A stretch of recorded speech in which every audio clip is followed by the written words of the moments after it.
on va, Bezrat Hashem, essayer d'avancer, de continuer notre Torah, la Torah 12 de la deuxième partie du Likutei Moharan, la Torah Ayé. Ayé veut dire oui. Où es-tu? Où tu es, Hashem? Pour rentrer dans le texte, si on ne se rappelle pas trop ce qu'on a parlé, un Rabbeinu, il nous apprend quelque chose de très fort et de très grand. C'est le fait que, malheureusement, on n'est pas dans des périodes actuelles qui sont des périodes qui brillent, malheureusement. On est dans des périodes qui touchent le fond. On est à la fin du rouleau. Et ceux qui ne le savent pas, le pauvre. Et ceux qui le savent, le pauvre aussi. Parce que dans tous les cas, c'est un problème qui est critique. On n'est pas dans notre assiette, on va dire ça. On est un petit peu, malheureusement, si c'est personnel, si c'est en général, on est dans des périodes qui sont difficiles, malheureusement. Des périodes qui sont dures à supporter. Il y en a qui se sont habitués à ces périodes-là. Ceux qui se sont habitués à ces périodes-là, alors ils ne vont pas faire grand-chose pour essayer de s'améliorer, puisqu'ils sont dans un stade où tout avance comme il faut, normal, bon, il n'y a pas de truc spécial. Mais celui qui ne veut pas être rassasié, il ne se contente pas de sa propre vie. Quand je dis qu'il ne se contente pas, je parle au niveau, au bon niveau, je parle du bon côté spirituel. Parce que dans la spiritualité, il faut toujours, dans tous les cas, il faut se contenter, mais quand des fois on veut avancer, celui qui se contente, alors il n'avance jamais. Donc d'un côté, il faut essayer d'avancer, mais d'un autre côté, il faut aussi essayer de se contenter, mais de toujours avoir soif, de toujours vouloir encore, de goûter encore, de découvrir encore. C'est quelque chose de beau et de sympa. Et donc ça, c'est un point. Maintenant, le problème, c'est quoi? C'est que malheureusement, on est dans une époque aujourd'hui, actuellement, une époque où pas beaucoup de gens veulent dire la vérité. Quand je dis pas beaucoup de gens veulent dire la vérité, ça veut dire on a tous peur de la vraie vérité. Tous. La vraie vérité. On a tous un petit peu peur. Et donc des fois on la cache. Celui qui est vrai avec soi-même, alors il sait qu'il n'est pas là où il faut. Et vous savez, il y a des codes, il y a des lois dans la Torah. Il y a écrit, celui qui fait ça, il reçoit ça. Celui qui fait ça, il reçoit ça. Celui qui donne son maaser, alors grâce à ça, Akadosh Baruch Hu, il lui rend son maaser. Il y a la bracha dans l'argent. Celui qui fait ça, Akadosh Baruch Hu lui donne l'abondance, ça. Celui qui honore le papa et la maman, il a la longue vie, etc., etc. Dans la Torah, il y a écrit plein de choses. Dans la Gemara, on raconte plein de choses. Celui qui fait ça, à cause de ça, il arrive des choses comme ça, des choses mal, etc., etc. Mais on voit aujourd'hui que c'est pas du tout comme ça. Hein? C'est pas du tout comme ça. Alors quoi? C'est vrai, c'est faux? Comment ça fonctionne? Toujours, il y a des gens qui disent, ouais, on voit toujours des gens qui sont pas bien, que leur vie est comme il faut. On voit des gens qui sont bien, les pauvres, ils galèrent. Et plein de choses comme ça, plein. Et j'essaye d'avancer dans mon avodat Hashem, etc. Et au lieu que ça me améliore, ou même dans la spiritualité, Akadosh Baruch Hu, il doit m'aider, me supporter, il doit essayer de m'avancer, mais on ne voit pas ça du tout. On voit exactement l'inverse. Et il n'y a pas que dans ça, hein, pas que dans ça, dans tout. Tu essayes d'étudier, tu essayes d'avancer, tu essayes de pratiquer ton étude, et ça ne fonctionne pas. Alors quoi? C'est vrai, c'est faux, on le fait mal, on ne le fait pas comme il faut. Comment ça fonctionne? Qu'est-ce qu'on doit se dire nous-mêmes à nous-mêmes? Qu'est-ce qu'on doit se dire? Déjà, d'être dans ce monde-ci, c'est déjà lourd, c'est déjà quelque chose. Pendant des millénaires, dans la Torah, Akadosh Baruch Hu, il a demandé à tous les Neshamot, Akadosh Baruch Hu a demandé à toutes les Neshamot, quand vous voulez descendre pendant ces 6000 ans. Ou quand chacun, il a posé la question, où tu veux descendre là? Il y a 6000 ans de monde, tu choisis quelle époque? Et les grands tzadikim d'avant, ils ont vu tous ces 6000 ans-là, ils ont dit, bien sûr, je vais descendre au tout début, je ne vais pas descendre après, parce qu'après, c'est de la folie.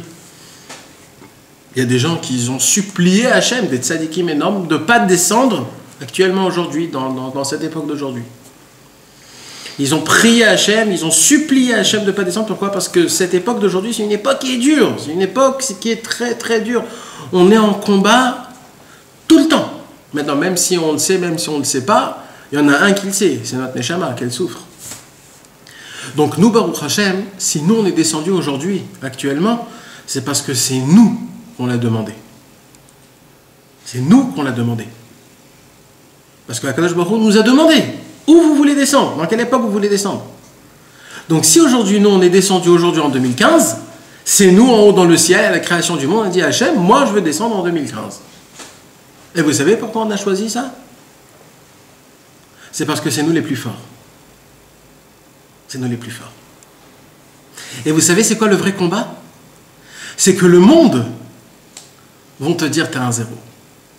C'est que ça le combat. En fait, c'est un combat de conscience. Tu te considères comme quoi exactement? Tu te considères comme un combattant ou tu te considères comme un petit rigolo? Parce qu'aujourd'hui, c'est hyper facile de se considérer comme un zéro parce que tu te regardes. Mais le problème, c'est que tu te regardes par rapport à qui? Par rapport à quoi? C'est ça le problème. Parce que ce qui est quelque chose de mathématique, qui est tout simplement mathématique, le mathématique, il est toujours en considérant 1 plus 1 égale. Tu ne peux pas faire 1 égale. C'est toujours 1 plus 1. C'est toujours quelque chose en considérant quelque chose d'autre. Donc tu es obligé de considérer, de voir par rapport à. C'est toujours par rapport à. Mais la Torah te dit, il n'y a pas par rapport à. La Torah te dit, chaque juif, il est seul au monde, et il n'y a que lui dans le monde, et on ne parle que de lui dans le monde, et il n'y a rien à côté de lui. Il n'y a rien d'autre. Il n'y a pas de considération. On regarde chaque tic, c'est-à-dire chaque dossier, tout seul. On ne prend pas et on dit ça par rapport à ça égale à ça. Ça par rapport à ça égale à ça. Vous savez, il y a une marloquette dans Rashi sur Noach. D'accord? Il y a écrit Noach était un très grand tzaddik de sa génération. Comme ça, c'est écrit dans la Torah. Et Rashi, il ramène deux tzaddikim qui sont en marloquette, c'est-à-dire en discussion, en disant qu'est-ce que ça veut dire tzaddik de sa génération? Ça veut dire quoi? Alors il dit tzaddik de sa génération, ça veut dire quoi? Ça veut dire que c'était un tzaddik par rapport à sa génération, mais par rapport aux autres générations, c'était pas un tzaddik. Et il y en a un autre qui dit non, c'était un tzaddik de sa génération et à plus forte raison dans les autres générations. Il vient Rabbi Nachman, il dit en vérité, il n'y a pas de marloquette là. En fait, les deux ils disent la même chose. Ça veut dire quoi?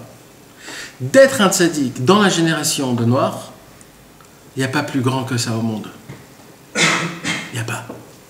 Et dans les deux cas, ça parle. C'est vrai que Noach, dans la génération d'Abraham, c'était pas un grand tzaddik. Mais jamais on considère Noach dans la génération d'Abraham, parce que Noach n'était pas dans la génération d'Abraham. Noach était dans sa génération, et on s'en fout des autres générations. Et un tzaddik, par rapport Noach, de là où il est actuellement, qu'il soit plus grand ou plus petit, là où il est, c'est ça ce qu'on compte. Deuxièmement, on voit Ishmaël. Ishmaël, quand Abraham il a renvoyé Ishmaël, alors à Ishmaël, il a pleuré, il a prié à Hachem. Et les anges, ils ont dit, Hachem, j'espère que tu ne vas pas écouter la prière de Ishmaël. Alors Hachem, il dit, pourquoi? Alors il dit, regarde dans le futur, qu'est-ce que sa génération va faire du mal aux enfants d'Abraham? Vous savez ce qu'il répond à Kadosh Baruch Hu? Il dit, je m'en fous du futur. Actuellement, là, tout de suite, qu'est-ce qu'il est? C'est un bon? Alors je l'écoute. Je ne regarde pas le futur. Je ne regarde ni le passé. Je ne regarde rien. Je regarde le présent. Je regarde tout de suite, actuellement. C'est quoi le futur et le passé? C'est quoi? C'est une considération. Tu considères par rapport à. C'est une considération. Ce par rapport à, c'est du pipeau, mes amis. Ça n'existe pas. Il n'y a pas ça dans le monde. Tout le mal du monde, il arrive à cause de ça. À cause que tu considères que ton ami il est mieux que toi, tu considères que à l'époque j'étais mieux, tu considères que dans le futur je vais être mieux, et vas-y ainsi de suite, tu te fais des paquets et des paquets de misère dans ta tête. Vous savez, David Améler, dans le psaume de David, le premier psaume de David, il dit là-bas un seul mot. Ça commence par lama, c'est-à-dire pourquoi. C'est le seul psaume qui commence par lama. Normalement, ça commence par Mizmor les David, ou alors Lamnatsear, ou alors Tfila les Moshe, ou alors plein, il y a plein de mots. Non, là, c'est lama, pourquoi. C'est toujours, on râle pourquoi, le pourquoi et pourquoi. Mais là-bas, il dit, vous savez, c'est quoi la chose la plus dure qu'un homme, il peut souffrir quand on lui fait de la souffrance? C'est quoi sa souffrance la plus grande? Lama rakshu goim oleumim yehegu rik. C'est que tous les gens qui t'entourent, toutes les pensées qui sont autour de toi, tout ce que le monde il veut te faire rentrer dans ta tête, c'est que quoi? Yehegu rik. T'es quelqu'un qui est rek. C'est quoi rek? Vide. T'es rien. Tu vaux rien. C'est ce qu'on va te dire, c'est ce qu'on va t'apprendre, c'est ce qu'on va te parler jusqu'à que ça va te convaincre, jusqu'à que tu vas dire, bah oui, ils ont raison, je suis zéro, je suis rien. On est venu dans ce monde, mes amis, pour une seule raison, une seule. Il n'y a pas 1 milliard de raisons. Il y a une seule raison à ça. La seule raison est toute simple. C'est que tu saches que tu vaux 1 milliard aux yeux de Dieu. À tes yeux, à toi, tu vaux un paquet. Un paquet. Et le monde en entier, il va tout faire pour t'enlever cette considération-là que tu te considères. C'est tout ça, c'est tout. Rien d'autre. Et vous allez voir partout. On a déjà parlé assez de fois. Tout ce que la télé aujourd'hui, ils essayent de te faire entrer dans ta tête. Toutes les publicités, tous les films, toutes les feuilletons, toutes ces choses-là. En fait, c'est pour te faire montrer un train de vie qui est au-dessus, qui est élevé à toi, pour que toi tu te dises que je ne vaux pas. Quand tu vas, même dans la Torah, quand tu vas étudier des livres, tu vas étudier des livres, que ces livres-là, ils ont été écrits quand? Il y a 200 ans, il y a 300 ans, il y a 400 ans. Et ces gens-là, quoi? Eux, ils disent et ils déterminent comment un juif, il doit être. Mais aujourd'hui, mes amis, aujourd'hui, actuellement, personne au monde, même les plus grandes sadikim, n'ont pas vu la détermination de ce monde qui est aussi mauvais et pas bon. Et le pire de tout ça, c'est qu'on ne le sait même pas, on ne fait même pas attention à ça. On ne sait même pas qu'on est dans la gadoue. Mais on trempe complètement dans la boue. Donc quand nous, on veut se considérer par rapport à des grands livres, à des grands tzadikim, sur la moralité, les moussards qui ont été écrits il y a 800 ans, il y a 900 ans, sur des tzadikim qui te racontent comment il faut être, et toi d'un coup tu te dis, waouh, je voudrais être comme eux. Mais mon pote, mais eux ils ne vivaient pas là où tu vis. Jamais de la vie, personne au monde, aucun des tzadikim, ils ont pu voir ce monde-ci actuellement, comment il est fait. Et vous savez quoi? Baruch Hashem, qu'on ne sait pas, Baruch Hashem, qu'on ne sait pas la gravité de ce monde. Il y avait un grand tzaddik à l'époque du Ben Ishraï qui s'appelait Rabbi Yehuda Ptaya. Ce grand tzaddik-là, il a dit, si un homme, il aurait les yeux pour voir qu'est-ce qui l'entoure autour de lui 24 heures sur 24, on se serait caché dans un cercueil et on ne bougerait pas. Comme ça, il a dit le tzaddik Rabbi Yehuda Ptaya. Rabbi Yehuda Ptaya. Vous vous cacherez dans un cercueil parce que ce qui nous entoure aujourd'hui, actuellement, mes amis, c'est... C'était à son époque. Et c'était à son époque. Donc imaginez-vous de quoi on parle, mes amis, de quoi on parle. Mais de parler des choses comme ça, on peut en parler des heures et des heures et des heures. La question, c'est qu'est-ce qu'il faut faire pour ça? Comment nous, on doit continuer? Comment nous, on doit avancer? Il s'avère qu'il y a des moments dans la vie d'un homme qui passe des périodes qui sont, on va dire, obscures. D'accord? Si c'est matériel, si c'est spirituel, d'accord?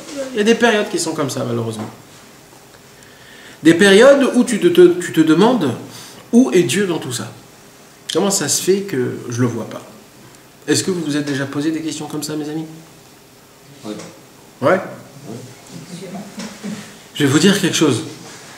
C'est important que je vous le dise parce que là, parce que c'est pas un cours, là, on n'est pas dans un cours de Torah, là. Non, c'est important parce que j'ai besoin que vous êtes avec moi, j'ai besoin de vous sentir. On est dans une discussion entre amis, tout simple, et on essaye de s'échanger des sensations très très importantes par rapport à ce qu'on doit ressentir à Hachem. Vous savez, je vais vous dire la vérité. Je vais vous dire la vérité. Il n'y a pas longtemps, je me suis retrouvé dans une période comme ça, qui s'appelle une période creuse. Une période où, malheureusement, c'est pas une période que tu es bien. Et je me suis dit, j'ai essayé d'abord de me remettre comme il faut, mais ça n'a pas marché. Alors j'ai essayé 2-3 trucs, ça, peut-être ça, peut-être ça, peut-être ça. J'ai essayé de combattre pour essayer de voir, mais malheureusement ça ne fonctionne pas. Alors je me suis dit, dis-moi, je suis un rigolo ou quoi là? Tous les soirs je parle assis à droite à gauche, et là quand tu es là où il faut vraiment activer, c'est là où tu t'éteins comme si de rien n'était. Alors quoi, comment ça fonctionne exactement ces choses-là? Et ça c'est un problème. Et voilà, maintenant je suis arrivé là, au moment où je dois activer tout ce qu'on a étudié chez le tzaddik. Des conseils? Bah oui. Pourquoi on étudie, mes amis? C'est pour ça on s'assoit tous ensemble comme ça. C'est pas un cours de Torah. Un cours de Torah, tu viens, tu écoutes et tu te barres. Non.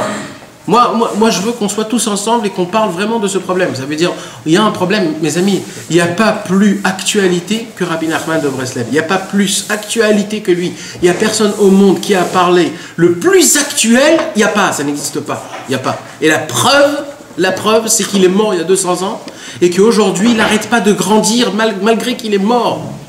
Sa Torah n'arrête pas de se multiplier, de se tripler, etc. etc. Et il n'y a pas de fin, ça.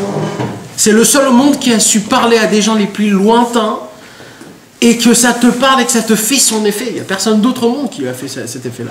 Malgré qu'il est mort et qu'il n'a pas laissé un successeur, etc. etc. Donc maintenant, quand on arrive au point où là, il faut commencer à activer, où il faut commencer à appliquer les conseils du tzaddik, tu te dis où il est maintenant, comment je le fais, comment je le mets à la pratique. Comment ça se fait? Comment je le fais? Hein? Est-ce que c'est pas une fiche technique? Alors vas-y, alors c'est quoi oui? C'est une fiche technique, ça veut dire de passer de la théorie à la pratique. Ouais, d'accord. De vue de la chose, c'est pas que ça va te faire du bien. Alors c'est la question que je me pose. La question que je me pose, c'est comment je rends la théorie praticable. Parce que dans le cerveau, on croit qu'on va faire la théorie et on va tout de suite être bien. Parce qu'il faut avoir la monnaie dans la chose, peut-être aussi. Ouais, bien sûr qu'il faut. Mais je parle de tout ensemble. Je parle de tout ensemble, de l'assemblée. Ouais. Ça veut dire, normalement, quand un homme... Tu fais, après, tu sais pas si ça marche. Si ta foi, est-ce que tu as dit ta foi que ça marche? Moi, je comprends rien de quoi tu parles. Ouais, c'est clair. Il te dit il y a des conseils du tzaddik, il y a des conseils du tzaddik. Comment tu mets en pratique pour que ça fonctionne vraiment, tout simplement? Tout simplement. Les conseils. On va donner un exemple, ok? On va donner un petit exemple. D'accord? On va donner un petit exemple. Rabbi Nachman, il parle sur le sujet de Hayé, comme quoi quand un homme, il est à la fin du rouleau, d'accord? Ce qu'il faut qu'il fasse, c'est d'essayer de appeler Akadosh Baruch Hu de l'endroit là où il est. Pourquoi? Parce que quand un homme, il appelle Dieu de l'endroit là où il est, cet endroit-là qui est sale, cet endroit-là qui est loin de Dieu, cet endroit-là qui est complètement, soi-disant, déconnecté de Dieu, au moment où toi, que tu te mets là-bas, malheureusement, et que tu appelles dans cet endroit-là, tu l'appelles Dieu, alors, il se passe que d'un coup, tu montes d'un niveau du plus bas jusqu'au plus haut qui puisse exister. Tu vois pas du tout. Moi, j'ai pas besoin de voir, j'ai juste besoin de ressentir un millième ou de voir quelque chose qui se passe. Parce que là, Rabbi Nachman... Juste qu'un tzaddik, ils me le disent, ça peut me faire du bien. Au moment où je suis dans l'endroit le plus bas, je sais que je crie aïe, je sais que je peux remonter, jusqu'à un tzaddik qui me le dit, ça peut me faire du bien. Sans le voir. Ça c'est quand ça va. Ça c'est quand ça. S'il l'a dit, C'est pas vraiment au fond. Ça... Le ressentiment d'être loin d'Hachem, c'est là où c'est le plus beau. C'est là, quand on souffre, on est plus proche de lui. Ouais. Quand on est loin, Ouais. donc je comprends pas ta question. Non, mais ça c'est beau à dire, mais pas beau à le. Oui. Non. Quand je suis loin, je suis parti à Oman et j'ai pas vu mes enfants, je les appelle au téléphone, je les kiffe. J'ai un manque, j'ai une attache, j'ai une approche que j'ai pas quand il est à côté de moi, il est à côté de moi, je reviens plus droite. Donc ce ressentiment-là, il est magnifique. Donc c'est ça, c'est quoi la question? Moi je vais aller plus loin que ça. Je vais aller plus loin que ça. Quand j'ai le ressentiment de vomir tout ce qui est pur et saint. Ah, oui, tu vas très loin. Bah oui. Tu dois aller voir un docteur. Bah c'est ça, c'est ça. C'est de ça que je parle exactement. Où est le docteur? C'est pas la question. Dans le haïr, c'est pas ça. C'est ça, c'est ça. Ah, tu pousses très loin. Bien sûr. Mais parce que c'est exactement, voilà, c'est une belle réflexion qu'il a dit là. Parce que c'est exactement ça. Quand t'es dégoûté. Parce que nous tous, mes amis, croyez-moi. Comment tu dis ça là-dedans? Mais comment t'as mis Tunafim? Ah, le Macom. Ouais. Ça veut dire que t'es le Macom là, Voilà, mais Tunaf. C'est l'endroit. T'es au Brésil, au bout du monde, au carnaval, et t'es dans la folie, et c'est là où. Et ça prouve que tu veux pas Dieu. Ça peut être. Non, c'est de toi-même. Tu t'es mis dans cet endroit-là pour être déconnecté. On t'est dégoûté. Tu comprends? T'es écœuré. T'es écœuré de tout ce qui. Et dans un kiff différent de celui de Dieu, ça s'appelle être écœuré. Non, c'est pas un kiff. Là, tu vas pas pour le kiff. Là, tu vas pour te. Moi, je kiffe au carnaval. Ouais, nous aussi, on kiffe tous. Je vomis ça. Non. Si tu vas là-bas pas pour kiffer, tu vas là-bas pour te déconnecter. Non, mais je suis pas conscient de ça. Moi. Ben, tu es pas conscient, mais il y a des gens qui sont conscients de ça. Il y a des gens que oui. Ça, c'est un exemple, mais il y a des fois des moments. Se jeter dans le feu, c'est bien. C'est-à-dire que le mec, il est très proche de Dieu. S'il a une conscience. Ouais, bien sûr qu'il est proche de Dieu. Bien sûr qu'il est proche de Dieu. Bien sûr. Mais je vais aller plus loin que ça. C'est ça le secret de Hayé. C'est qu'un homme qui est aussi proche de Dieu, qui peut tomber dans des endroits comme ça. C'est pas un homme qui est stam. C'est que plus un homme il est grand, plus un homme il est fort, plus un homme il est proche de Dieu, plus lui il a plus de possible d'être complètement à l'autre côté. Pourquoi? Parce qu'il va dans... Quand quelqu'un il monte très haut, sa chute, elle est de très très haut, donc elle est très très basse. Par contre, quand un homme il n'est pas très très très très haut, alors quand il tombe de tout près. Donc vous comprenez qu'une chute d'un homme de très haut, elle fait très mal. Une chute d'un homme qui est très bas, il se fait un petit bleu. Donc les gens que nous, on voit que des fois ils sont complètement éloignés de Dieu. Et des fois tu vois que c'était des gens qu'avant ils étaient très proches. Ou alors c'était de eux-mêmes, ils reçoivent sans changer de vie, sans changer de rien. Tu te trouves des fois dans des moments où à penser des pensées que tu te dis mais d'où ça sort ça? D'où? Comment je peux avoir des choses pareilles? Le Makom et Tunaf, c'est vraiment un Makom Atzmo ou c'est dans la marche avec un mec qui... Non, c'est une situation. Ah. Donc un mec qui vole une bouteille de coca dans une macolette, il est dans un Makom et Tunaf. Si le ressent. Il est au Brésil. Non. C'est une sensation. Tu peux faire le Kiddush Shabbat et tu es dans un Makom et Tunaf de folie. C'est comme ça. T'es dégoûté.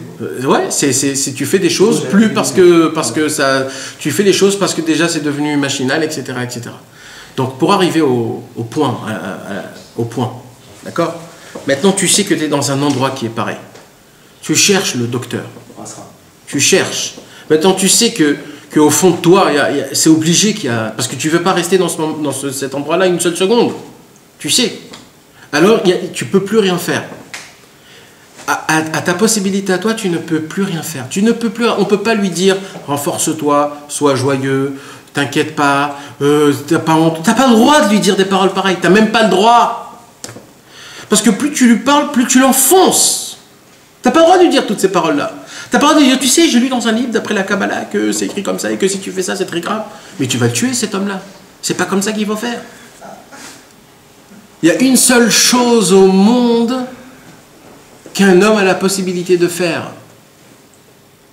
C'est de tout remettre dans les mains de Dieu. Parce que il dit Rabbi Mais quand Nachman. c'est comme ça, tu penses même que t'en peux plus. Non, mais c'est à ce moment-là que tu arrives à... C'est la seule chose que Quand tu t'es peux comme faire. ça, t'es en train de craquer, t'es au niveau du... Je comprends rien. Et j'ai pris la terre et je labourais, et j'ai semé, et j'ai labouré, et j'ai semé, et j'ai labouré, j'ai essayé de semer, j'ai fait ce que j'ai fait. Mes petits tous, mais j'ai pas labouré, parce que c'était laborieux pour moi d'avoir fait tout ce que j'ai fait. Et derrière, nous, ça se peut s'entrouvrir, ou t'as compris ce que je veux dire? Et quand c'est comme ça, comment tu peux remettre la chaîne? Puisque t'en peux plus, comment tu peux remettre la chaîne? Non, je vais t'expliquer.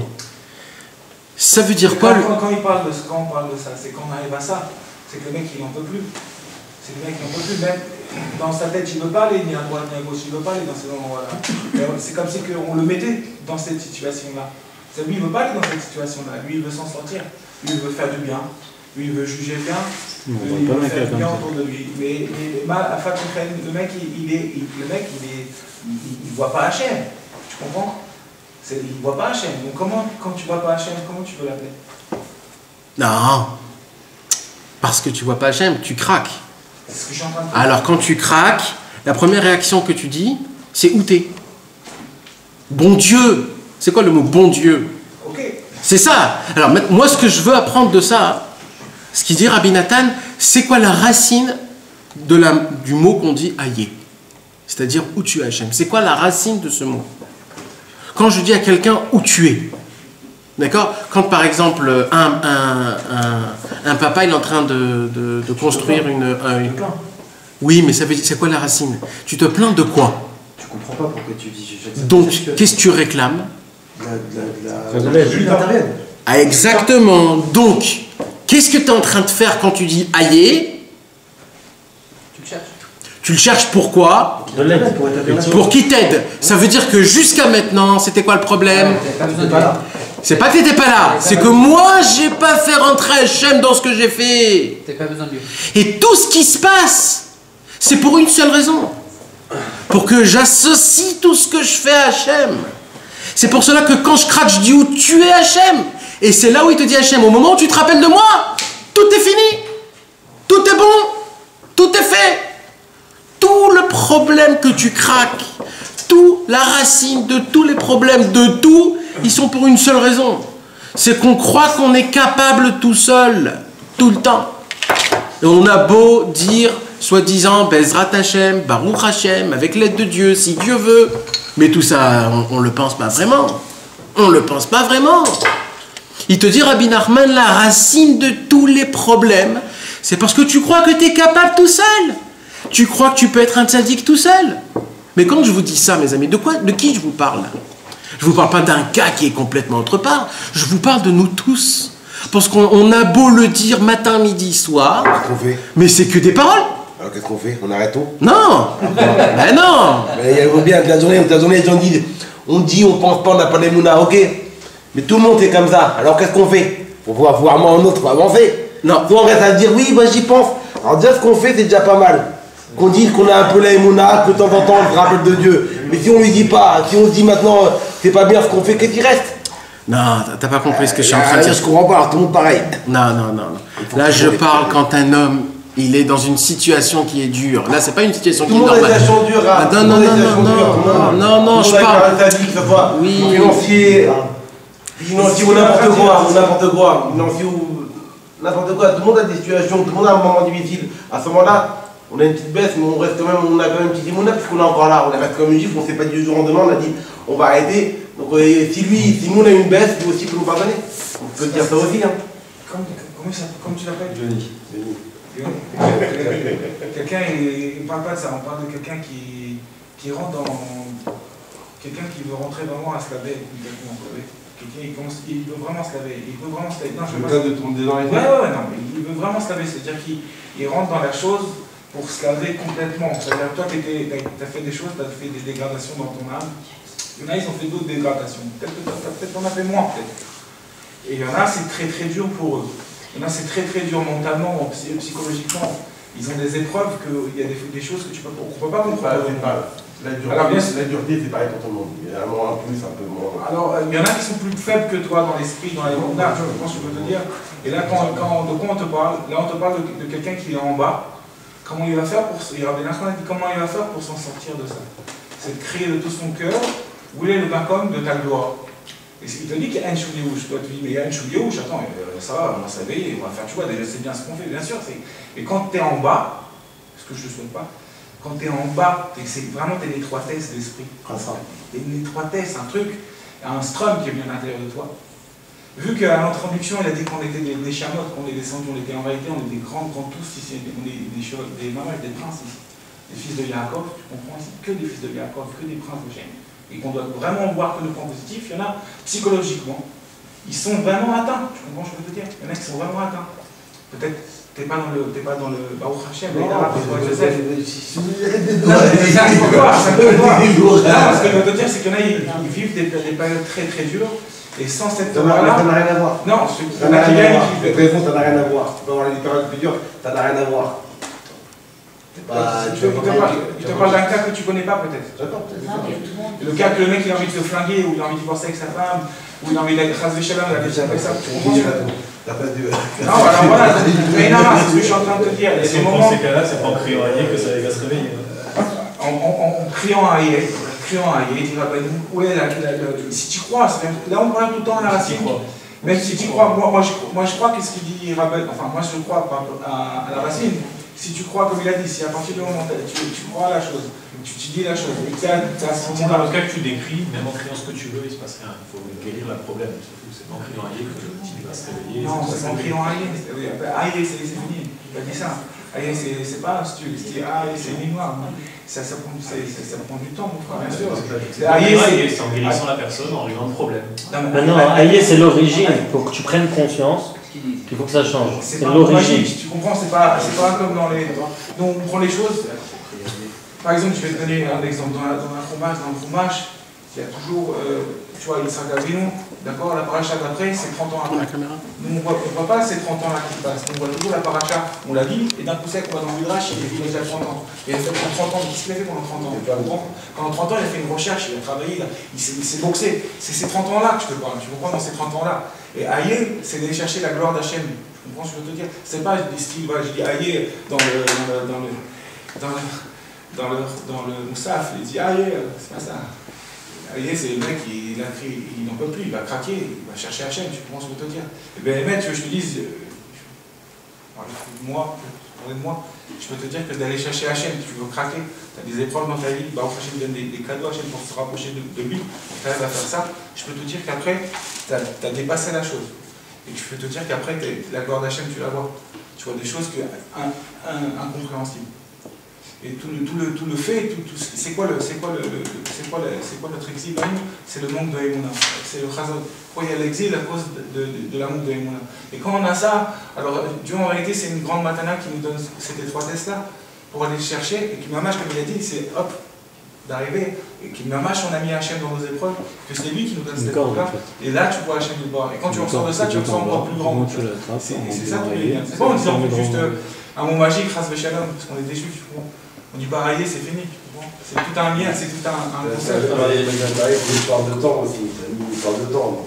Tu peux faire tes chevaux aujourd'hui, avoir les résultats de tes chevaux dans 30 ans. Dans 30 ans, tu vois ce que je veux dire? Peu importe, tout est bien. C'est pour ça qu'Abdelrahman il dit quand tout va mal, ferme ta bouchette. Bataille. 30 ans. Par contre, c'est rassurant, de toute façon, 30 ans. Il y a plein d'enseignements, tu sais, de Rabbeinu, plein d'enseignements de Rabbeinu sur telle ou telle situation. Là, on parle d'une filiation qui est critique. Il était dans une situation critique. Et cet enseignement, il te fait de sortir de ce critique. Non, il faut continuer, on est qu'au début. Il y a d'autres. Il va y avoir d'autres enseignements peut-être qui vont nous faire comprendre des choses. On est que début de la chose. Est-ce que peut-être tu peux demander autrement le mot Aïe? Ouais. Peut-être que ça peut être plus facile à comprendre. C'est-à-dire que non pas sur le fait juste de dire Aïe, ouais. mais d'essayer de traduire, d'envoyer un peu plus loin, tu vois ce que je veux dire? C'est quoi le message derrière? C'est ça que je voulais expliquer. Non mais c'est bien parce que on croit que Aïe c'est un mot magique. En fait c'est pas ça le.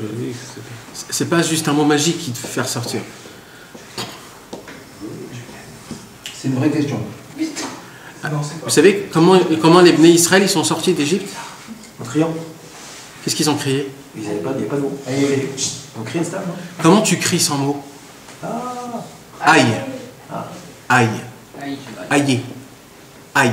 Quand quelqu'un il te pince, tu dis aïe. En fait, c'est le mot aïe que tu dis. Le mot aïe, en vérité, il est tellement haut et fort que quand tu cries, ça sort un aïe que tu le veuilles ou pas. En fait, qu'est-ce qu'ils ont crié, le peuple juif, avant de sortir d'Égypte? Ils ont dit aïe. Ils ont eu trauma, ça fait 400 ans. Et le mot aïe, c'est le mot aïe. Quand tu l'écris le mot aïe en hébreu, c'est le mot aïe. C'est la même signification exactement. Rabbi Nachman, maintenant, il définit c'est quoi ce mot aïe. Maintenant, quand tu regardes dans le texte, c'est en te pensant où tu es Hachem. Parce que d'un côté, tu ne peux pas dire qu'Hachem, il n'est pas là. Parce que tu sais qu'il est là. Mais d'un autre côté, tu vois que Dieu, il n'est pas dans ta vie. Tu sens comme si qu'il y a une force qui est au-dessus de tout et que tu perds les pédales et que tu ne sais plus quoi faire. Quand un homme, il crie le mot aïe, en fait, ça veut dire aïe. Parce qu'il a mal. Parce qu'il souffre. Parce que c'est sa neshama qui crie en lui. Et que son corps, il explose. Et en fait, quand un homme, il crie aïe, qu'est-ce que ça veut dire, en fait? Ça veut dire Hachem, où tu es. Ça veut dire, dès maintenant, je baisse les bras. Jusqu'à maintenant, je croyais que moi, je pouvais, moi-même, tout seul, en essayant de me construire, de me faire, de gagner de l'argent, de construire, etc., etc., etc. Dans tout, spirituellement et matériellement. Et que maintenant, quand je vois que les choses ne fonctionnent pas, je te dis où tu es, Hachem. Ça veut dire, Hachem, j'ai compris que tout seul, je ne peux pas. Je suis obligé de associer tout à toi. Tout. Et en fait, c'est ça le mot aïe. Et comme l'essentiel problème vient de ce problème-là, c'est-à-dire qu'on croit qu'on a la possibilité sans Dieu, maintenant, croyez-moi mes amis, ça, malheureusement, on croit qu'on est capable sans Hachem dans tout. Dans tout. Quand on ouvre un livre et qu'on essaye d'étudier, qu'on essaye de comprendre, on croit qu'on a assez de capacité pour comprendre tout seul. Et la preuve, c'est que voilà, je comprends. Et quand tu fais de l'argent, tu crois que c'est toi qui as fait de l'argent. Quand tu te maries, quand tu as des enfants, etc., etc., tu crois que c'est toi, tu as la possibilité de tout faire tout seul. La preuve, le problème, c'est que tu le vois de tes yeux, que c'est possible. C'est ça le problème. Et ça, c'est la stara la plus grande au monde. Et c'est la raison pour laquelle on est venu dans ce monde. C'est pour deux choses. La première chose, c'est de savoir comme quoi on est des juifs. Et qu'est-ce que ça veut dire qu'on est des juifs? Ça veut dire qu'on est lié avec Hachem.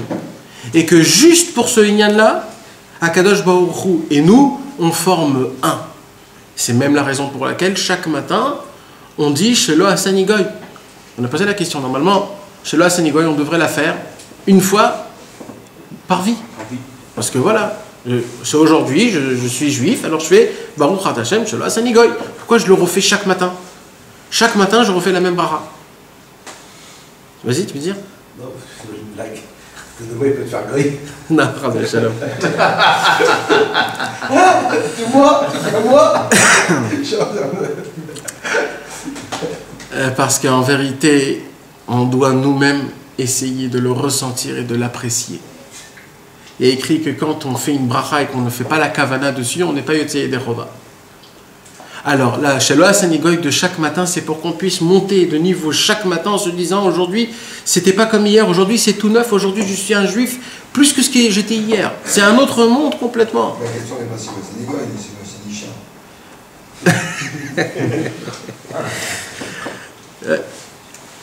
Donc, mes amis, maintenant il dévoile Rabbi Nachman et il dit d'où vient ce mot aïe. C'est ce qu'on avait étudié pendant les cours d'avant. C'est que Akadosh Baruch Hu a créé le ciel et la terre avec 10 paroles. 10 fois, il y a écrit Vayomer dans la Torah. Maintenant, quand on compte, on voit qu'il y a écrit 9 fois, pas 10 fois.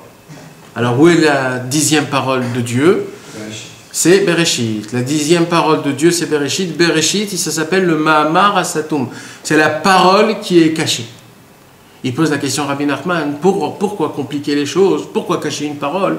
Dis la parole tout simplement. Vayomer, Bereshit, bara Elohim et Hashemayim et haaretz. Pourquoi dire une parole qui est cachée? Pourquoi cacher la parole de Dieu? Alors il dit Rabbi Nachman, non. Parce qu'en vérité, Akadosh Baruch Hu a caché dans ce monde-ci plein de son honneur. Parce que la raison pour laquelle Dieu a créé le ciel et la terre et tout ce monde, c'est pour son honneur. C'est pour son honneur. Et malheureusement, il y a des endroits dans le monde qui ne sont pas honorables à Dieu. Comme les endroits qui sont pas beaux, pas bien, d'idolâtrie, ou alors de mauvaises choses pas raisonnables, pas moralité, etc. etc. Mais d'un autre côté, Akadosh Baruch Hu, il est obligé d'être là-bas, puisque Akadosh Baruch Hu, il remplit le monde. Mais comment Akadosh Baruch Hu, il peut remplir le monde dans des endroits qui sont aussi sales, aussi pas bons? Alors, c'est pour cela qu'Akadosh Baruch Hu a caché sa 10e parole, parce que même dans les endroits les plus sales et les plus sombres, Akadosh Baruch Hu est là-bas, mais il se cache. Il est complètement caché d'une façon qu'on n'arrive même pas à le retrouver là-bas. Alors, pourquoi Akadosh Baruch Hu se cache dans ces endroits-là? Parce que si Chas Veshalom, un de nous, les Juifs, ils arrivent dans un endroit qui est pareil, où on ne peut pas découvrir Dieu, et bien si cet homme-là, d'un coup, il appelle Dieu dans ces endroits là-bas, il fait naître un Dieu, Kaviachol, qui était déjà là-bas mais qui se cachait, ça veut dire qu'il découvre Dieu d'une puissance comme il n'existe pas. Pour qu'il puisse se détirer de cet endroit-là et de remonter dans l'endroit comme il faut. C'est ce qu'on a appris. Comment on découvre Dieu? Dieu est plus grand dans Bereshit que dans Vayomer. Bevadaï. Comme Le Dieu de Bereshit.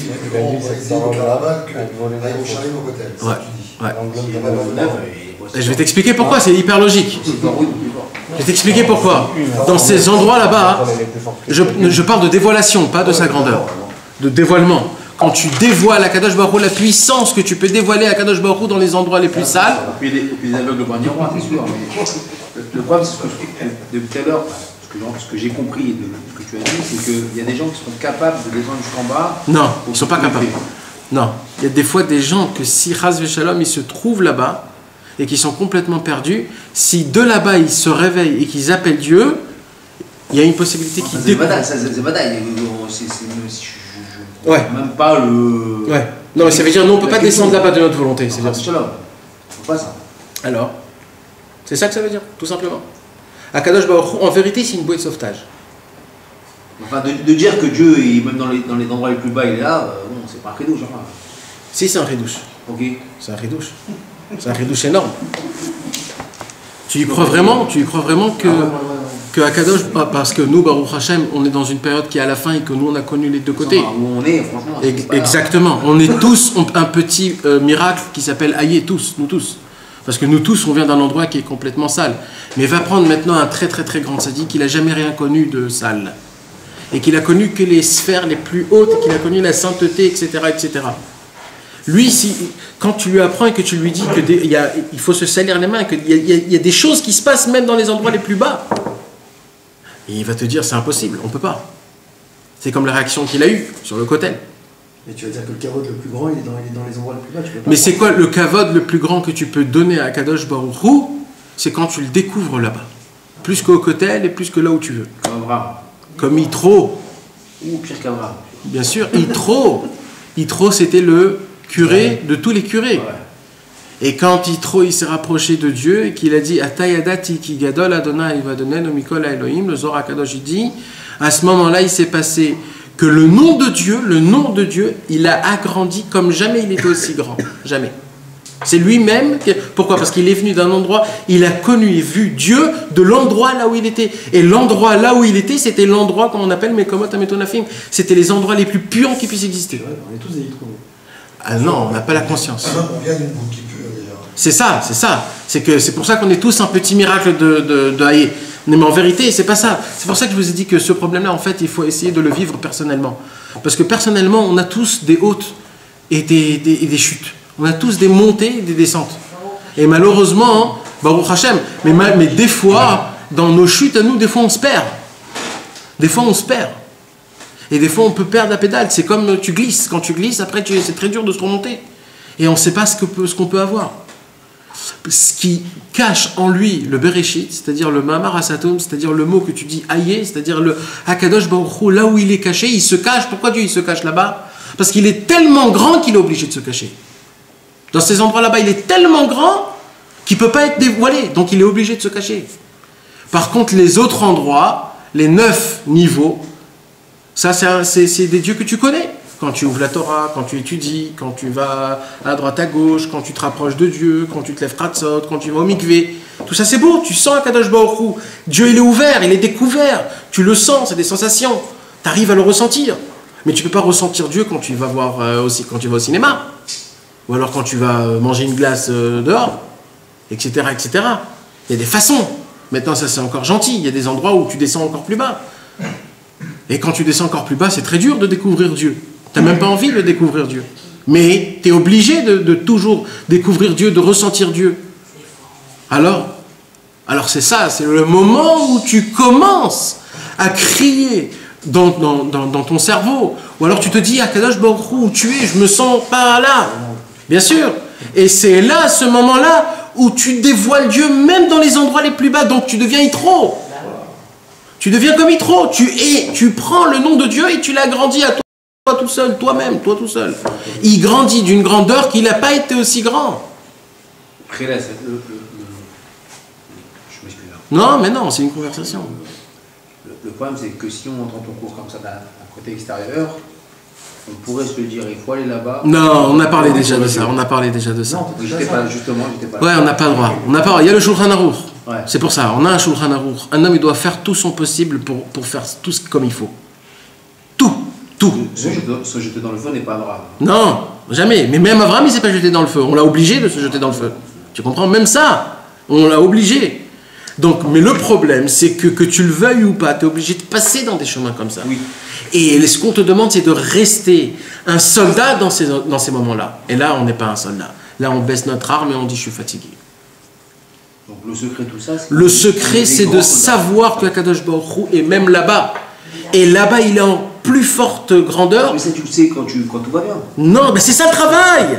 C'est ça le travail, c'est de se rappeler que dans ces moments-là. Aïe. C'est pour ça que tu craques et tu dis aïe. Pas que dans ces moments-là. Hein? Surtout. Nathan, aussi, quand tu dis que même dans les endroits les plus bas, Hachem il est là-bas, mais ça dépend aussi du niveau des moulins ou de chaque personne. Ça dépend comment il voit cette chose-là, comment il vit Dieu. Non, c'est une réalité, il est là-bas.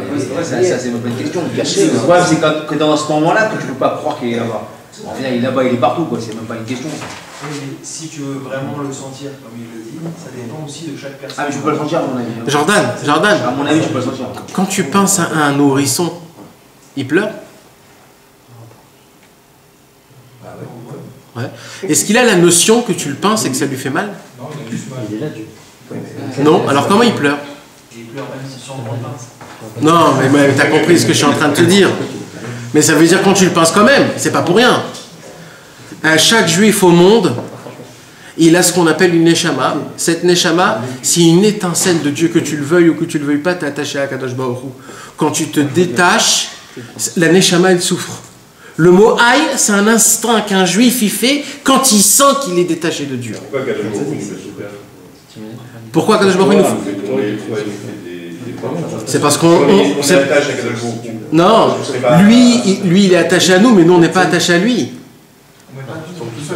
C'est ça le problème, c'est que nous, on se détache de lui, alors il lui dit, mais oh. Alors il essaye de nous faire mal pour dire, reviens. Il est obligé, parce que rien ne fonctionne. Il n'y a rien qui fonctionne avec nous, les hommes. Il n'y a rien qui nous fait parler. Que quand on a des problèmes, on commence à se réveiller. Si ça ne serait pas comme ça, on n'aurait pas de problème. Il y a des rabbinim, des tzadikim qui font Torah et mitzvot à la lettre et qui ont des souffrances énormes. Non, ils n'ont pas de souffrance. Ils n'ont pas des souffrances. Pose-leur la question, est-ce qu'ils souffrent? Ils vont te dire que non. Toi, à tes yeux, tu les regardes. Eux, pour toi, c'est une souffrance. Mais eux, pose-leur la question. Tu verras ce qu'ils vont te répondre. C'est ça ce que je vous ai dit. Hein? Non, donc il est là. Ben oui. Non, mais c'est vrai. C'est la vérité. C'est la vérité. Le problème, c'est comment nous, on regarde les choses. Je sais que c'est un point qui est hyper dur à écouter. Et je sais que c'est un point que malheureusement, il fait beaucoup de... Il nous fait bouger beaucoup. Parce que je vais vous dire la vérité, je l'ai dit ça hier et je vais le répéter, je vais vous dire la vérité. C'est le Rabbi Shimon Bar Yochai, il a appelé ce monde Alma des Shikra. C'est un monde de menteurs. Le mensonge, le roi aujourd'hui, le roi de ce monde, c'est un roi qui s'appelle un menteur. D'accord? C'est le roi. Donc la loi qui règne dans ce monde, C'est la règle la plus grande, c'est la règle du mensonge. C'est-à-dire celui qui veut réussir dans ce monde, il faut qu'il soit un plus grand menteur. Je parle du monde matériel, hein, je parle du monde en général, le monde goy, le monde, pas notre monde. D'accord? Donc automatiquement, quand nous, on est proche de Dieu et qu'on veut essayer de se rapprocher et qu'on veut avoir la moralité et qu'on veut se rapprocher des tzadikim, qu'on veut étudier la Torah, qu'on veut essayer d'appliquer, qu'on veut essayer de se rapprocher de Dieu, automatiquement, on a 1 milliard de conflits, on se pose 1 milliard de questions. Mais vous savez c'est quoi le pire problème, mes amis? Le pire problème, c'est de créer des conséquences par rapport aux questions. Ça veut dire, dès que j'ai une question, alors ça veut dire que, comme je vous ai dit au début, tu vois des tzadikim qui souffrent. Alors ça veut dire que quoi? Eh ben, ou alors c'est des menteurs, ou alors ils sont pas sincères, ou alors ça fonctionne pas. Mais c'est pas comme ça, mes amis, qu'on pose des questions. On vit pas dans ce monde-ci. Je vais vous dire la vérité. Je vais vous dire la vérité. Il y a des tzadikim qui... Moi, je parle pas aux gens qui ont quelque chose qui croient en ce monde. Voilà, moi je le vous dis directement. C'est-à-dire, Tu mets toute ta émotion dans ça et t'as dans le regard. T'es pas obligé de tout dire. Tu vois tout ici. Pas grave. Non, parce que c'est très dur à dire ça, je vous dis la On est vérité. pas obligé, on est pas obligé. vas-y, si, si. Je pose la question, dis-le. Mais non, vas-y, moi je veux Ah, entendre. Vas-y, on va le pleurer. moi, je vais raconter une bonne. Je veux entendre. On est ouvert dans ce monde à plusieurs choses. Et Rabbi Nachman de Breslev a écrit dans la Torah 54, il a dit la vraie raison pour laquelle un homme chute, c'est pour une seule raison. Et c'est écrit dans les Pirkei Avot. Même pas. Roachtout, c'est encore un malach qui est après. Hein? Non. La seule raison pour laquelle un homme tombe, depuis le départ, hein, je parle depuis le départ, pas quand il est déjà rentré dans l'histoire. Depuis le départ, c'est quoi? C'est qu'il a oublié qu'il y a un monde futur. Zikaron, de toujours se rappeler du monde futur, qu'on est venu dans ce monde-ci, parce que ce monde-ci, c'est un passage, on crée les bagages pour arriver dans l'autre monde. Au moment où un homme, il oublie cette chose-là, tout de suite tu tombes. Parce qu'un homme ne peut pas tomber quand un homme, il ressent vraiment le fêter, comme quoi toute ma venue dans ce monde, c'est que pour ça. Ça, c'est le plus grand réduit de Rabbi Nachman. Il n'y en a pas un autre que celui-là, parce que tout ce qu'on peut dire, on peut en vendre, en acheter. Le plus grand réduit de Rabbi Nachman, c'est que tu vas voir n'importe quel rabbin et tu vas lui demander une bracha pour la parnassa, il va te la faire. Exact. Rabbi va dire, donne-moi une bracha pour la parnassa, il va dire, peut-être c'est bien pour toi d'être à la rue. Exact. Tu n'as pas compris ça, tu n'as pas compris. Exact. Mais ça, c'est pas facile à accepter. Moi, ça, je te dis, tu n'es pas obligé de balancer toutes les infos. Tout le monde n'est pas Non, apte à c'est ça. C'est un vécu, ça. Non, mais moi, alors moi je vais te dire ça.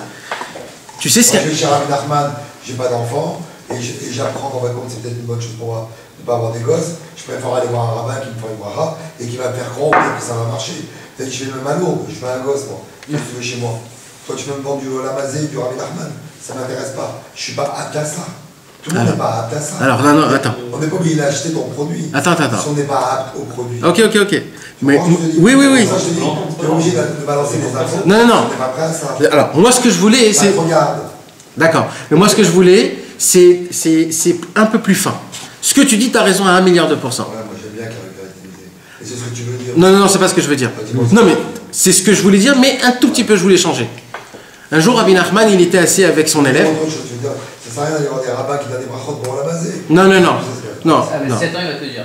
Juste, je vais t'expliquer. Un jour, Je peux me taire, si tu veux. Rabbeinu, c'était à la fin de sa vie, quand il habitait à Ouman, il était assis avec Rabbi Nathan, et Rabbeinu, il était en train de souffrir de sa tuberculose, et il crachait beaucoup de sang.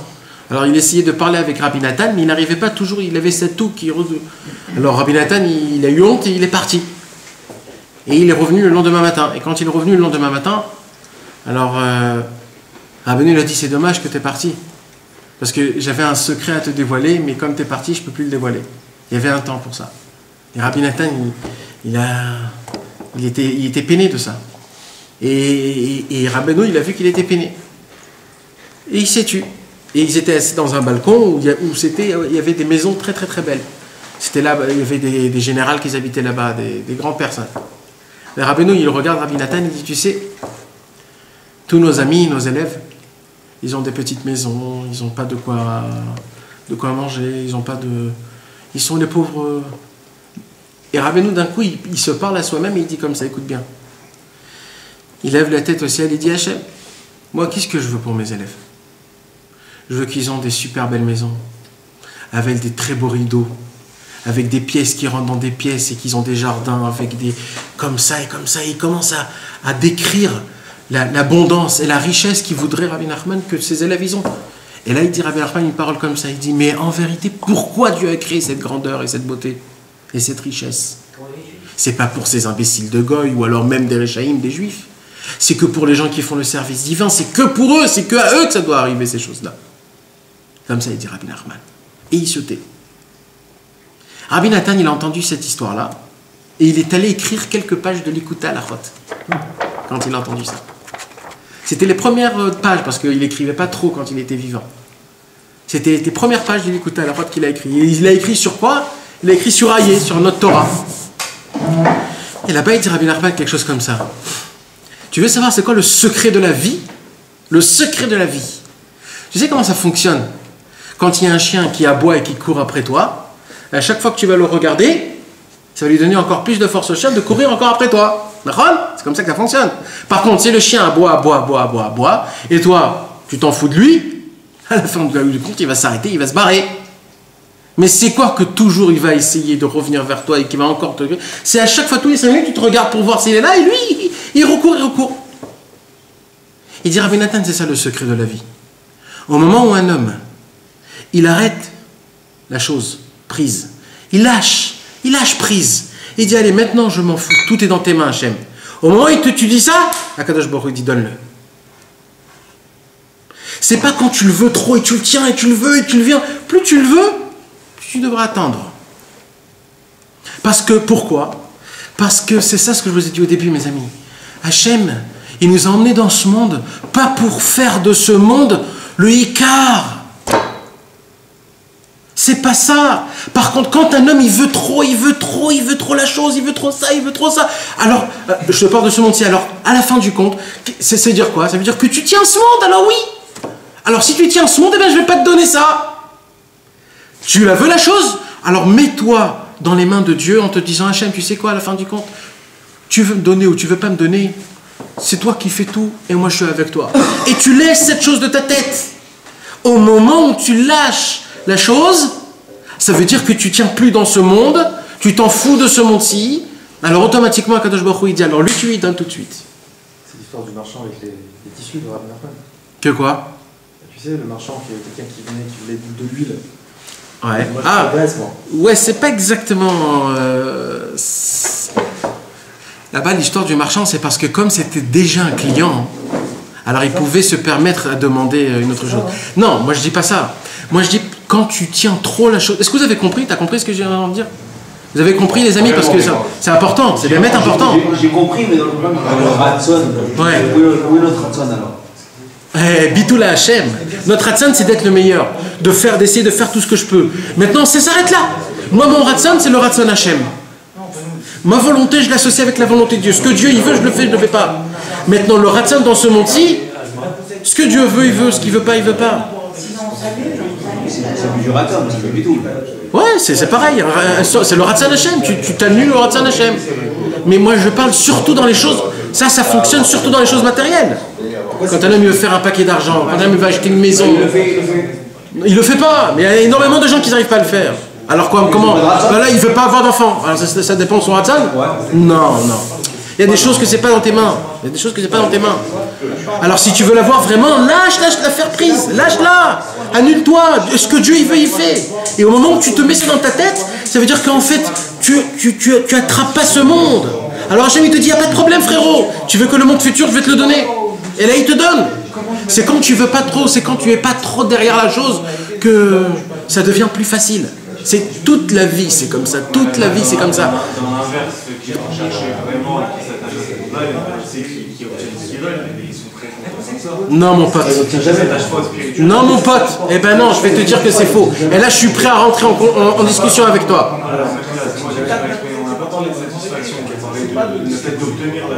Mais on s'en fout d'obtenir ou pas. Mais non, moi je parle de la satisfaction. Un homme qui veut gagner $1 million et qu'à la fin il a son $1 million, il n'a pas. Pourquoi ça rentre dans l'histoire de la Grèce alors? Hein? Pourquoi ça rentre pas dans l'histoire de la Grèce là, le mec qui veut de la Grèce? Parce que dans la Grèce, là, ça nous parle d'un autre truc. Là, tu fais tout pour Hachem.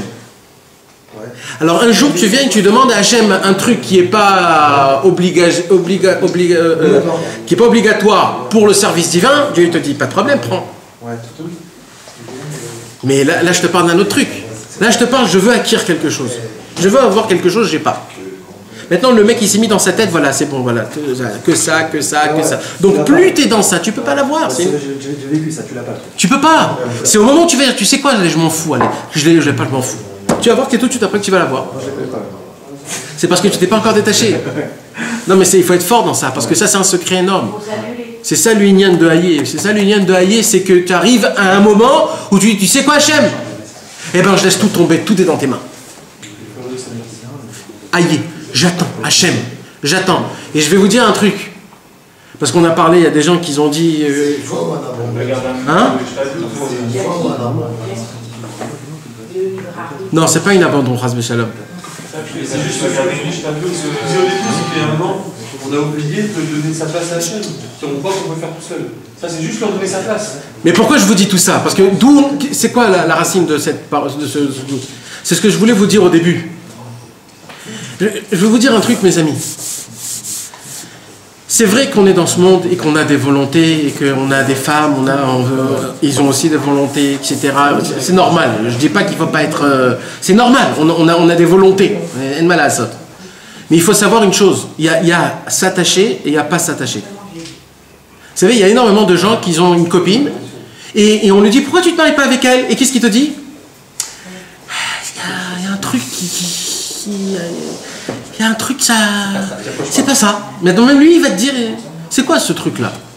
C'est qu'il n'est pas attaché à elle, point barre. Moi, c'est ça ce que je vous demande. Vous pouvez vivre dans ce monde, être avec ce monde, mais ne vous attachez pas à ce monde. Attachez-vous à Dieu. À lui, attachez-vous. Comment tu fais?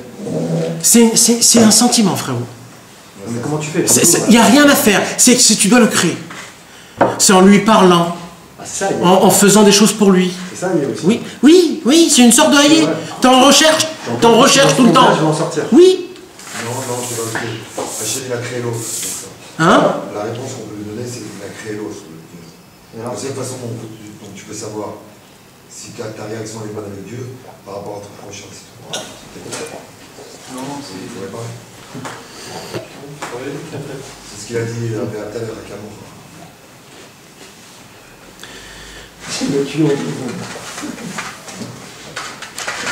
Vous comprenez? Donc ça veut dire qu'on a beau parler énormément. C'est un Dieu c'est une volonté de Dieu. L'autre, c'est la création de Dieu. Donc comment tu te comportes avec lui, c'est le reflet que tu as par rapport à Hachem. Ouais, c'est le contrôle, c'est le mifran. C'est ton mifran dans ce monde. Pour savoir comment tu es avec Dieu, tu es incroyable. Tout le reste, c'est incroyable. C'est la religion. C'est Mekamora. C'est incroyable. Et comment on fait comme Littérature. Si tu t'aimes pas, comment tu peux C'est quelque chose d'incroyable. Si tu t'aimes pas, comment tu peux C'est incroyable, c'est quoi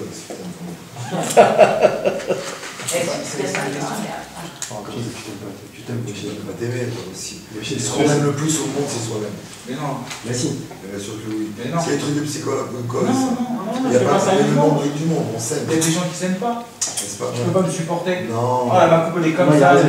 Excuse-moi. Si, il a raison. C'est quoi Zambra? C'est quoi Zambra? Il a raison. Je suis sûr que toi, tu dois penser que t'es le plus tordu de la terre. Arrête. Tout le monde pense à ça. Toi, je pense que toi, je pense. Non mais vous parlez pas de la même chose, mes amis, là. Vous parlez pas de la même chose. Ils sont en train de m'embrouiller. Non. Vous parlez pas de la même chose. C'était une question, moi. C'est ce que je viens de dire, c'est tellement un ridouche pour eux. Alors c'est le B à base de la Torah. Vraiment, c'est un ridouche, je comprends rien. Ils sont avec des kippas et des difficultés toute la journée. C'est tellement un ridouche pour eux, ils n'ont pas compris. Donc c'est le B à base de la Torah. B à Tan et Rakamora. Mais c'est un rideau, je t'ai compris, les deux ils comprennent pas. Allez, me poser la question. C'est pas qu'on ne comprend pas, c'est que c'est. Oui, t'as raison. Alors, on s'en fout d'avoir raison. C'est le B.A.B.A. Si t'as pas ça, t'as rien. Il n'y a rien. Mais comment tu as compris ça? Bah, tu comprends par rapport à la relation d'un autre. Parce que Dieu, la seule chose Dieu est dans chaque personne. tu vois bien, la seule chose qu'on ne voit pas, c'est nous-mêmes. Tout le monde va me voir, moi je ne me vois pas. À part le mec qui est égocentrique qui se balade avec un miroir devant lui toute la journée. Et même, moi je ne me vois pas. Donc ça veut dire qui c'est l'autre, comment je veux me voir, c'est à travers l'autre. Donc l'autre c'est le divin qui est devant moi. Alors d'abord c'est ta meuf, d'abord avant tout c'est ta femme. Ouais. Elle est ton Dieu sur terre à la maison. Après c'est ta famille, après c'est tes amis. Après, bon, plus t'es grand, plus t'as du monde autour de toi. C'est tout. C'est rien d'autre. Si t'as un problème, alors ta femme va te dire, ça vaut 2 francs. Il vaut 2 francs le mec, c'est une bombe atomique. Dehors, mais en gros, il vaut 0. Si ta femme elle dit il vaut 0, il vaut 0. C'est tout. C'est rien. Après, t'as un père, une mère, des frères, des sœurs, des amis. C'est ça la vie, c'est rien d'autre. Dieu, il est caché derrière ces gens-là. Dieu, il est quoi? C'est quoi Dieu? On rend rien. Dieu, c'est lui, c'est lui, c'est lui. C'est ma meuf qui a envie de mettre une moite. C'est ça Dieu. Dieu, c'est ce qui te prend la tête. C'est par rapport à l'autre. Rien d'autre. Ben oui. Toi, tu l'as expliqué comme ça, mais peut-être qu'il y a des personnes qui ne peuvent pas le voir comme toi tu le vois. Mais c'est pas vrai, toute la Torah, c'est ça. Mais il a raison, vraiment. C'est rien d'autre. Dieu est dans chaque personne. Tu vois bien que ce qui est le plus dur, c'est la relation. La relation humaine, c'est ce qu'il y a le plus dur. La relation avec l'argent, déjà, c'est tanné. Il y a plein de relations. Mais la relation humaine, c'est ce qu'il y a le plus dur au monde. Il n'y a pas plus dur. Avec ta femme, tes enfants, ta mère, ton père. Et c'est là-bas où il y a les rendez-vous. Les rendez-vous de la vie, c'est où? Abraham Avinu, il envoie, pour se marier, il y a 20 pages. Il ne mange pas le lait avec la vache, il y a 3 mots. Le lait avec la viande, il y a 3 mots. On en a fait des parachas entières. La cache-route et la machin, il nous a pris la tête. Il y a 2 lettres. Il y a un mariage et il y a 4 pages.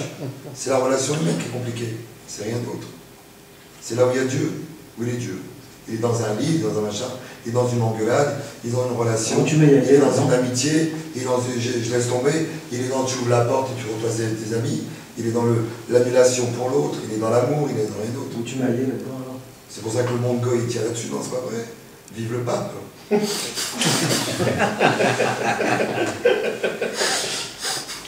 Saint François.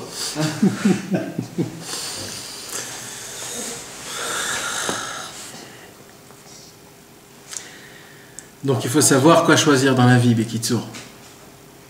Il faut savoir quoi choisir. C'est juste, on n'est pas obligé de fonctionner par rapport à ça, mais il faut savoir dans ta tête quoi choisir. Si tu choisis ce monde, ou tu choisis le vrai monde. Maintenant, quand tu choisis le vrai monde, ça ne veut pas dire que tu ne peux pas vivre dans le monde actuel. Tu peux vivre, il n'y a aucun problème à ça. Mais juste, tu es attaché au monde futur. Quand quelqu'un, il n'est pas attaché à cette femme-là, mais c'est sa copine. Quand Thomas il a dit, j'ai pas profité de ce monde, de ça, machin, c'était pas mytho encore. Mamache, c'était vraiment. J'ai le monde entier dans la main. Ouais. C'est ça le but. Ouais. J'ai le monde entier, mais j'en profite pas. Pourquoi lui, il avait le monde en entier?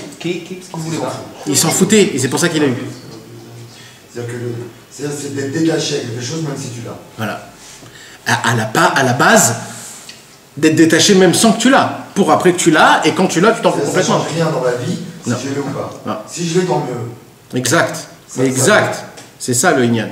Et quand tu vis comme ça, tu as. Je le même avec un verre en plastique ou un verre en argent. Exactement. Rien n'empêchera de faire mon kidouche. Exactement. Si il est en argent, tant mieux. Exactement. Parce que le but, c'est d'avoir en argent. Ouais, d'accord. C'est ça le but. Ouais, d'accord. Mais le fait est, c'est en fait, tu t'en fous. Mais d'être conscient qu'en fin de compte, de l'argent en plastique, c'est pareil. On l'emmène pas avec nous. J'aurais pu être poète, je me casse. C'est lâcher l'affaire prise. Maintenant, ça fonctionne où? Ça fonctionne dans le matériel surtout. Surtout dans le matériel. Maintenant, c'est aussi dans le spirituel, mais dans le spirituel, là, c'est un peu plus élevé. Pourquoi? Parce que là, le haïe, il rentre. C'est quoi? C'est qu'en fait, moi, j'essaye de faire le plus que ce que je peux. Et je mets tout dans les mains de Dieu. Et ce qui se passe, il se passe. Ce qui se passe, c'est pas mon problème. Moi, j'ai fait ce que j'ai pu. Maintenant, c'est pas grave si j'ai pas réussi. C'est pas grave si j'ai essayé autant, etc., et que je vois qu'il y a des problèmes, etc., etc. C'est pas grave, c'est dans les mains de Dieu. Je sais que c'est Dieu qui fait les choses. Moi, je fais tout en l'honneur de Dieu. On a dit, la base de cette Torah-là, c'est d'arriver à un titre dans ce monde que tout ce que tu fais, c'est que pour honorer Dieu. Parce qu'un homme qui vit comme ça, c'est un homme qui vit haïé. que dès maintenant, ce qu'il fait, il va faire les choses que pour honorer Dieu. Ce qu'il croit dans sa tête que ça honore pas Dieu, il le fait pas. Ça, c'est un homme qui vit aillé. Mais pour ça, il faut descendre le plus bas des plus bas des plus bas. Maintenant, combien de choses nous on fait qui est religieux, qui est soi-disant pour Hachem, etc. Mais tu n'as pas dans ta tête la kavana que, en fait, tout ce que tu fais, c'est pour honorer Dieu. Tu l'as pas. Tu te dis pas ça dans ta tête, ça. Tu vois ça? Ben ça, c'est pour honorer Dieu. Vraiment. C'est pour honorer Dieu, pour que Dieu il a de l'honneur de moi, qui dit mon fils, regarde mon fils. Israël, Asher Becha et Par. Mais ça, c'est le secret de Hayé. Parce que tout le problème, quand un homme ne vit pas comme ça, il va tomber dans les endroits horribles, sales. Pourquoi? Parce que le but de toute la création du monde, c'est pour l'honneur de Dieu. Donc quand toi tu fais quelque chose qui honore pas Dieu, Akadosh Baruch Hu Kaviachol, il est désespéré de toi. Même que tu le fais pour lui. C'est comme un fils qui donne un cadeau à son père le jour de son anniversaire, mais il le donne parce que tout le monde donne et parce que c'est comme ça que ça se fait, alors je donne. Alors on ne peut pas dire, mais j'ai pas besoin des cadeaux, moi. Moi j'ai besoin que un témoignage d'amour. Je veux quelque chose je veux ton cœur. Maintenant tu me donnes mon cœur à travers un cadeau, mais quand tu me donnes juste le cadeau sans ton cœur, j'ai pas besoin de ça, moi. Si j'ai besoin, je vais m'acheter des cadeaux tout seul, moi, à moi-même. C'est un peu ce qu'on fait quand on fait les choses vers Hachem, mais qu'on ne donne pas notre cœur, qu'on ne fait pas les choses pour l'honneur. Parce quoi? Pourquoi? Parce qu'on croit que nous seuls, on est capable de faire les choses. Voilà, je me suis réveillé ce matin à 7h. Voilà, je suis allé faire Shacharit au Minyan, et j'ai mis mes tefillin, etc., etc. Voilà, je les ai fait, les choses. Mais quoi, tu veux faire quoi? Tu veux faire un V dans une case? Ça, c'est une compétition. Aujourd'hui, j'ai fait, demain, j'ai pas fait. C'est ça l'histoire. Le problème, c'est que 99% des gens, c'est ça le diplomatisme. Mais dans le cas inverse, tu vas tomber sur des gens qui vont être excellents dans les relations humaines avec leurs femmes, ils vont être magnifiques, leurs enfants magnifiques, avec les gens, c'est des vraies bonnes personnes, honnêtes, et ils vont te dire, voilà, moi je fais ça. On en connaît les gens qui vont dire ça, moi je fais pas Shabbat, je mets pas les défilides, et effectivement, pour de vrai, c'est des tzadiks avec leurs femmes, avec leurs enfants, dans le commerce, dans le travail. Moi, dans ma vie personnelle, je connais des gens qui ne sont pas Shabbat, tout ça, et ils n'ont jamais volé un sou à qui que ce soit. Je connais la lettre aussi. C'est pour ça, le point c'est... Dans un cas individuel, je comprends ce que tu veux dire, mais... Ouais, mais même spirituellement, je n'ai pas compris, parce que Hachem, il nous a mis dans une situation compliquée, parce que, comme il dira le Narman, on ne change pas la halakha, et ce qui est important, c'est la halakha. Mais comment tu veux voir Hachem et vivre Hachem, et servir Hachem et honorer Hachem, alors que c'est rébarbatif et que tous les jours, on nous demande de faire la même chose. Faire un crash, un ribarbit. C'est humain. On nous demande de ne pas faire la même chose tous les jours. Comment tu veux qu'on t'en compris? C'est un problème de faire toujours la même chose. Si le matin, à 7h, je mange une banane, à 2h, je mange une banane, à midi, je mange une banane. Je recommence avec une banane à 7h, j'ai envie d'être renouvelé, d'être... C'est un problème. Il y a un côté rébarbatif dans la mode Hachem qui fait que c'est un peu humain, et on a beau jouer les oraux, mais c'est la vérité. C'est un peu humain, c'est pas évident d'être en itrachout et dans les clavoutes et d'être dans une folie, alors que tous les matins, c'est la même chose. On chamar, machin, et on recommence. Voilà, t'as compris? Donc il y a une espèce de train-train quotidien qui fait qu'il y a une recherche de Dieu qui est un peu oubliée. Alors peut-être que c'est vrai qu'on kiffe plus Dieu si on va au Brésil et qu'on dit oui Hachem. C'est peut-être pour ça qu'il est peut-être plus là-bas. Parce que comment tu veux qu'il soit plus là-bas? Mincha, Charit, ça me joue tout le temps. On s'ennuie un peu. Si on avait des filets un peu rose, vert, jaune, ça changerait. Mais c'est des boîtes noires tous les matins. C'est un peu rastratique. Donc comment tu veux servir Dieu et et servir à toucher à Hachem, avoir ce ressentiment-là dans une volonté divine, puisque la Torah nous dit surtout que tu ne changes pas la halakha. Et la halakha, elle est très antipathique. Elle nous met dans des relations obligatoires. On dort à droite, on se couche comme ça, et à droite et à gauche, et des tilas, des trois pas. Tu te couches à la rasa, tu te lèves à la rasa. Je crois que toute la force, elle est là, justement. Non, on le fait.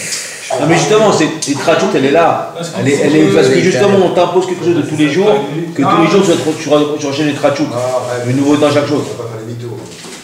Tu veux que je te dise un secret? Ce qu'il faut faire. Tu veux que je te dise un secret? Si c'est soit chez les secrets, chez les bracelets, ça va être toujours un secret. Bon, chez Sandra, elle part toute seule.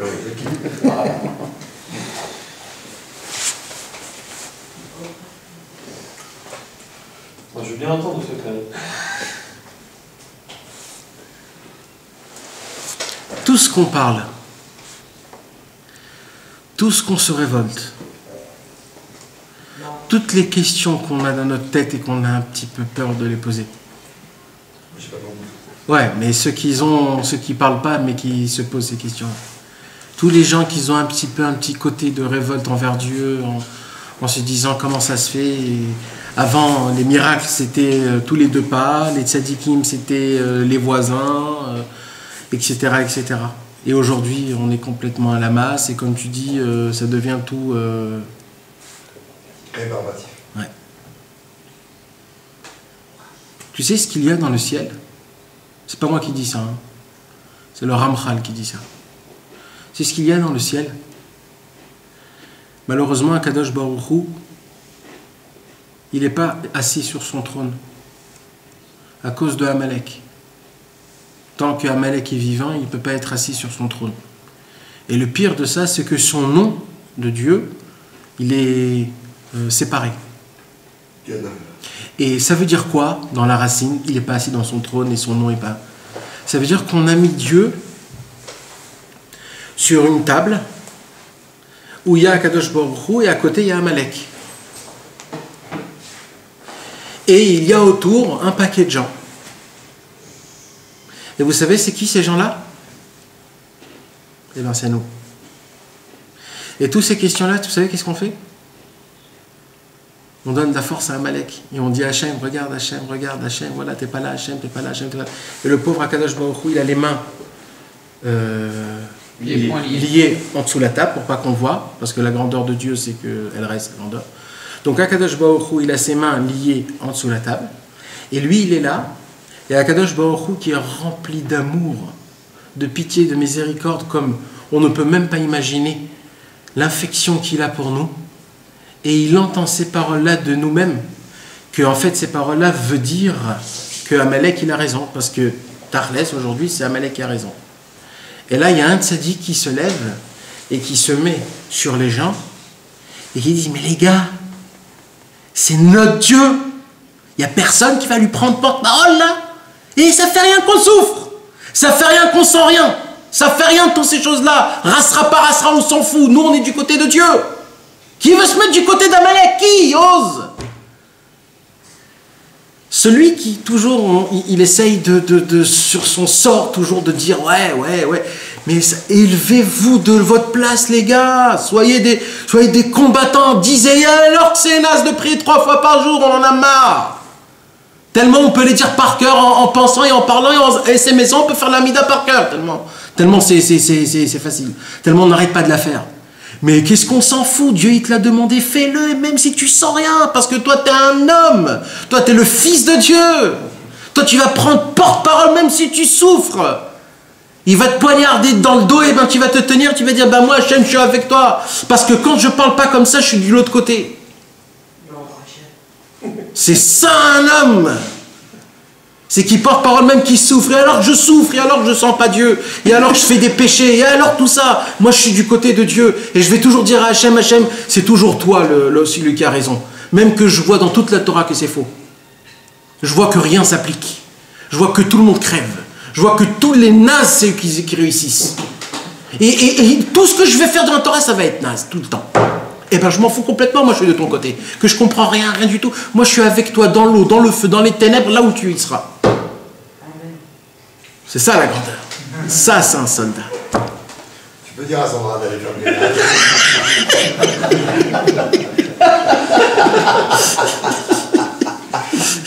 On va faire la vaisselle. Oui, mais tu dis un truc, d'accord là. Non, est-ce que tu as bien compris ce que je suis en train de dire? J'ai compris, t'as fait kiffer tout le monde. Mais ouais, arrête. Mais tu réponds pas à ce que tu attendais avant. Non, je réponds pas, parce qu'il n'y a pas de réponse à ça. Il faut essayer de se élever de soi-même. Bémet. On n'est pas aussi des nazes quand même. On n'est pas le mec que la moustique qui te fait comme ça et toi ça t'énerve. On n'est pas ce genre de mec-là. On est des combattants, les gars. On est dans un champ de bataille. On se prend des fois une balle dans la main, une fois une balle dans les pieds. Mais les gars, réveillez-vous, on s'en fout de tout ça. Et alors qu'il y a des gens qui réussissent et qui ne sont pas dans le droit chemin. Et alors qu'il y a des gens qui crèvent et qui sont dans le bon chemin. Et alors qu'il y a des gens qui veulent se rapprocher de Dieu et qui n'arrivent pas, ils font que des problèmes. Et alors tout ça? On s'en fout de tout ça. Parce que si je tombe, je donne la main à Amalek. C'est lui qui a raison. Parce qu'Amalek, lui, il est hyper carré. Il est hyper 1 égale plus 1 égale à 2. 2 plus 2 égale à 4. Lui, il est hyper mathématique. Lui, ça va pas. J'ai mon argent, j'ai pas mon argent. Ça va bien, ça va pas bien. Je m'engueule avec ma meuf ou pas? C'est comme ça que ça fonctionne chez lui. C'est oui ou non. Alors quoi, je vais me mettre de son côté en lui disant t'as raison, ça fonctionne pas. Mais vous mettez à chaîne dans cet endroit. On est des tzadikim, mes amis. On est des tzadikim. Le problème, c'est qu'on ne sait pas. On a assez de force. On a assez de force pour essayer de se soulever de tout ça. On a assez de force. On est des grands. On est des grands. Le problème, c'est qu'on n'a pas cette notion. Et c'est ça la vera la plus grande au monde. C'est qu'on croit qu'on est des nazes. Et qu'on se laisse tomber, on se laisse avoir, on se laisse avaler par le premier qui ouvre sa bouche. Rabbi Nachman de Breslev, il a raconté une histoire. L'histoire, c'est le Rav et le fils unique. Là-bas, c'est l'histoire d'un Rav, d'un fils unique qui voulait voyager chez un tzaddik. Et son père, il lui a dit non, première fois, deuxième fois, troisième fois, etc., etc. Il est mort. Maintenant, dans la dernière fois, ils sont allés, ils se sont arrêtés dans une auberge. Et ils sont allés dans une auberge, et le fils et le papa, ils s'assoient et ils boivent un coup. D'accord ? Et là-bas, il part du tzaddik, et là, le mec de l'auberge, il lui dit, mais toi, tu voyages chez ce tzaddik, mais toi, t'es plus grand que l'autre. Et là, son père, il dit, ah, tu vois, etc. Et ils repartent chez eux. Le fils, il meurt. Le fils, il revient en rêve chez son père, et il dit, ben, tu sais quoi, papa ? Eh ben, si on serait... va-toi vite voyager, parce que c'est un vrai tzaddik. Et son père, il voyage chez le tzaddik. Et quand il voyage chez le tzaddik, il s'arrête à l'auberge. Et quand il s'arrête à l'auberge, il s'assoit devant le même barman. Et là, le barman, qu'est-ce qu'il lui dit? Il lui dit, tu sais, frérot, c'est moi le Yitzhara. D'accord? Et si tu veux, il devient d'un coup énorme. Et il dit, et si tu veux, je vais t'avaler. Si tu veux. Et c'est ce qu'il dit Rabbi Nathan. Il dit, si tu veux, je t'avale. Si tu veux pas, je peux pas t'avaler. Si tu veux pas, je peux pas t'avaler. On s'arrête là. C'est que si tu veux. Je peux être le plus grand, le plus fort, ouvrir la bouche la plus grande. Tu peux me faire soi-disant peur, mais c'est que si tu veux. Si tu veux pas, je peux pas. Je peux pas. Le plus grand que je suis, le plus fort que je suis, tu peux pas. Le Yetzer Hara ne peut pas contre nous, mes amis, il peut pas. On est des gens qu'on est forts, on est des tzadikim. Le problème, c'est on se croit tout bas. C'est ça le problème. Et nous, on doit toujours se renforcer dans cette connaissance-là. On est des guerriers vaillants. Malheureusement, on n'a pas avancé dans notre Torah, mais quand même, on a parlé de sujets qui étaient importants. Et Bezrat Hashem, en l'honneur de Rabbi Chaïta Eblomet et du Magui de Mezrich, qu'on puisse être toujours des gens que Dieu pourra compter sur nous, Bezrat Hashem. Et que même les tzadikim puissent compter sur nous. Qu'on puisse être des vrais soldats. Mais qu'on puisse compter sur nous, Bezrat Hashem.